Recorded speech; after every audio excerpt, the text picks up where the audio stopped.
मुंबई महानगरपालिकेमध्ये विस्मृत नगरसेवक कोणता व्यवहार आध्यात्मिक निधी मिळाला नाही याच्या संदर्भात चर्चा आहे. काय सांगणार? स्वीकृत सुद्धा मला असं वाटतं ह्या पालिकेचा एक भाग आहे आणि पक्षाकडून दिली गेलेली एका प्रकारची जबाबदारी असते आणि पक्ष संघटना वाढवण्याकरिता आम्ही निवेदन केलेले आहेत. सन्माननीय गटनेते अमय गोले साहेब आहेत, त्यांच्याकडे उपमहापौर संजय घाडी आणि महापौर महोदया यांना आम्ही निवेदन केले की आम्हाला सुद्धा अतिरिक्त निधी मिळावा, जेणेकरून जी काही लोक आता आम्हाला विचारायला येतात की नगरसेवक म्हणून साहेब विविध प्रकारची कामं घेऊन येतात, तर ती कामं शेवटी आपल्याला जनतेची सेवा करायची आहे, जनतेची कामं करायची, ही निधी काय घरी घेऊन जायची नाही.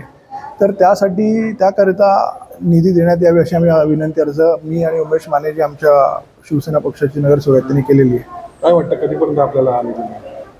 तर ह्या महिन्यामध्ये व्हायला पाहिजे आणि तसं झालं नाही तर आपले सन्माननीय उपमुख्यमंत्री साहेब फार मोठ्या मनाचे आहेत. मला निश्चितपणे खात्री आहे की त्यांच्यापर्यंत पोचलो तर हा सुद्धा प्रश्न आमचा सुटेल.